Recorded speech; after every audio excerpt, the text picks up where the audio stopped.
Hi, everyone. I am so glad that you could join me today. I just have a quick tip for you if you are a new manager or supervisor or someone that is in a leadership role. Now, when I was an organizational leader, I used to always make sure that I understood what the values were that my employees brought to the workforce because those values were just as important as me getting to know them by their first and last names. As you know, getting to know what's most important to people goes way below the surface of this. And it really, learning what someone's values are is really getting to know what is truly important to them in terms of work, life, and career. Because our values are literally our guiding principles, it's like our North Star. The importance of the values that we bring to the table lies within how our values guide our beliefs, our attitudes, as well as our behaviors. Recently, yesterday, I think, I read a post on social media that someone had a question around being fired because of their attitude. When I read that, I immediately thought to myself, well, what values are being compromised in an employee supervisor, in an employee and supervisor relationship in which terminations around attitude, and by the way, measuring someone's attitude can be speculative and based on one's own opinion rather than facts, right? But in other words, what makes an undesirable attitude can just be a matter of opinion. So remember that values is all about, what is a person's beliefs, what are their attitudes, and what are their behaviors that is defined by them. So think about your values as an organizational leader. And how do you know what your values are and what those values mean to you? Now, since values represent the good, it is the good that we each have, that we each possess. It helps us to understand values in the workplace. Since values represent the good that we each possess, understanding values that we bring to the workplace is very important. Values consist of all of our values. Our values consist of our self-defined beliefs, self-defined attitudes, and self-defined behaviors, which not all the time can that be defined by somebody else, and especially someone that doesn't know who you are and who is at your core and what it is that's at your core as a person. So if you want to get to know your employees and have a better working relationship, here are a couple of tips that I can share with you today that will help you improve your relationship with your direct reports, and by not just getting to know them by their names and who they are on the surface, but getting to know their values as well.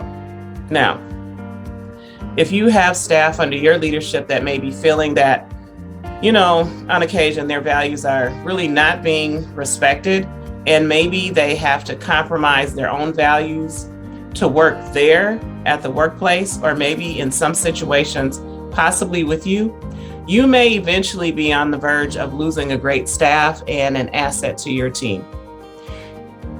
Try to figure out ways to get to know the values of your direct reports. And the best way to do that may be first by communicating, or you could even share what your values are that you have, that you hold most and closest to you.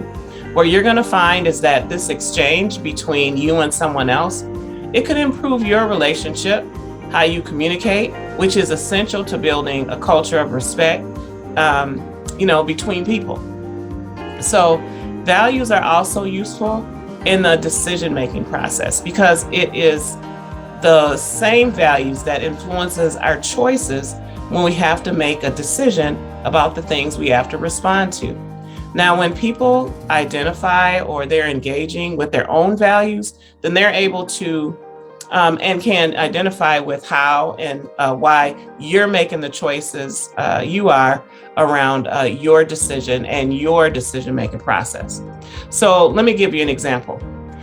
When someone shares with you that in order to make decisions, they need time to go back and maybe think about things first. Unlike myself, over time, I learned to respond very quickly I didn't always have to go back and take some time to think in order to come back with a response. But there's many people that has to work up to that. So what would be an example of a value that this person may hold true and near to them, if that's one of the things that they have to do to make or to respond in the best way possible? Well, when I think about it, one of the values that come up for me, maybe one of their values is around consistency. Maybe they want to apply their, decision-making process rather than to create something new every time they have to respond or make a decision. So they want to be able to go through the same process over and over and over again. Another value that comes to mind real quick is maybe they value reflection. Maybe they want the opportunity to see more than one side or an aspect of the situation. Now, I've just given you two examples of what I think could be this individual's values, because it is the way in which they're going about making their decision will result in the choices at the end. The same also goes for you, so that you need to understand the meaning behind how and why your direct reports make their decisions. The bottom line is, you know what?